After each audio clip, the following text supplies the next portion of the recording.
Let's talk about attorney's fees, because I know this is a very common question that people have. And if you've never hired an attorney, or maybe you've hired an attorney for one kind of case but not another one, you may be kind of lost and concerned, and maybe even hesitant to pick up the phone and talk to an attorney or send them a message. So I wanted to kind of break that down a little bit, and hopefully help people understand what to expect, what kinds of questions to ask their attorney, law firm that they're consulting with. And so hopefully that'll help answer some questions. And if people have additional questions, feel free to leave them in the comments and we'll do our best to respond. Okay?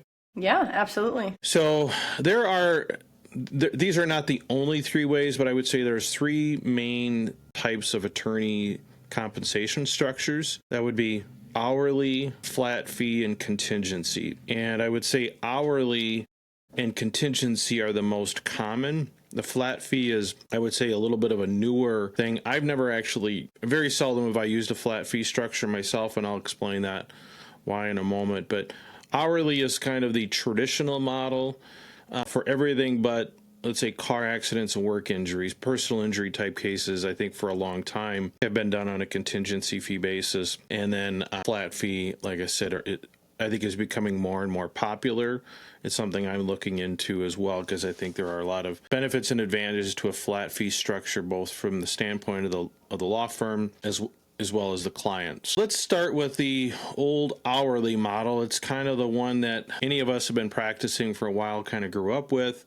One of the first things that when I passed the bar exam and started practicing as a lawyer, you got this sheet with all these little lines on it, and you were supposed to record all your time in 6-minute increments, a so-called 0.1. So that is a model that a lot of lawyers still use, and a lot of types of cases still use. I would say like insurance defense, it was maybe the most common type that still uses that hourly model, where the attorney, as well as paralegals, also may bill on an hourly rate at a reduced amount. But it is on the old sort of idea that the best way to compensate an attorney is based on their time. Now that model I think is becoming less and less common, I think for good reason, but it is in many ways it's the easiest one to do for everything other than injury cases, but it's not really, I would say, the most fair or the most economical and efficient way to do it. So hourly is something that I would say is still pretty common in things like divorce matters is probably the most common, in general litigation. And essentially the attorney does their work, or the staff does their work, and then you'll get a bill every month,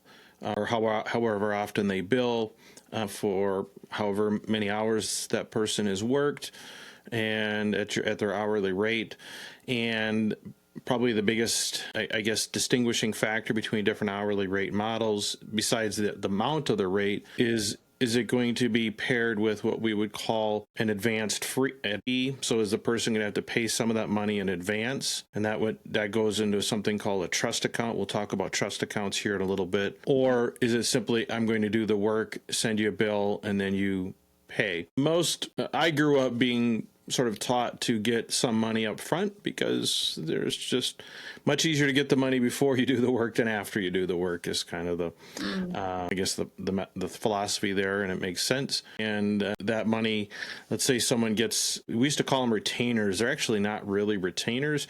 A retainer is a really old-fashioned thing that I don't think gets used much anymore. You actually pay a lawyer just for the privilege of having them as your lawyer, and then they charge you for the actual work they do. I kind of grew up calling advanced fees retainers when they're not really, but it's essentially the idea is like paying a certain amount of money in advance. It goes into account, and then you just kind of work off of that each month until you run out, or if the work is done and there's still money left over, then that gets returned to the client. That's kind of how advanced fees work on an hourly structure. Okay. So it's like a credit kind of. So then Yep. Okay, but civil litigation, which is what you mostly do, doesn't work that way. It does for anything other than injury cases, okay? So I do a lot of litigation that, let's say, real estate litigation, business litigation, fights over contracts, that's all civil litigation, but there's not an injury involved. Those are still typically done on an hourly basis, although I'm seeing people, myself included, trying to transition that to a little more of a flat fee model.